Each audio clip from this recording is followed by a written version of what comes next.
dhumarratti immoo dargaggeessa keenyaaf wanta kan dhaamuu barbaada. Umriin dargaggummaa yeroo qaaliidha.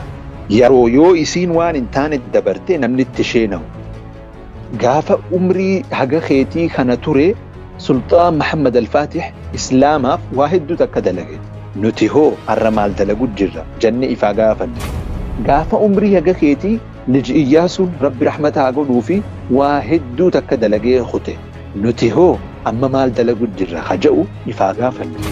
Gaafa umrii tiyyaa fi ta'e tanarra Sultaan Baayaziid lammaffaadhaa ture waa hedduu takka hawaasa kanaaf hawaasa Islaamaatiif dalagee nuti hoo maal jirra jennee ilaallu.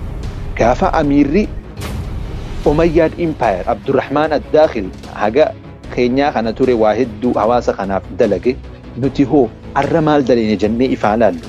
Boruu bakka gahuu barbaannu san gahuudhaaf har'a haa daleenu. Stephen Covey maal jedha? Begin with the end in mind jedha. Osoo dhumti sammuu tee keessa jirtu eegalii. Haganan gahuu fedha jedhi dura sammuu tee keessa kaayi eegasii tattaaffii eegalii jedha.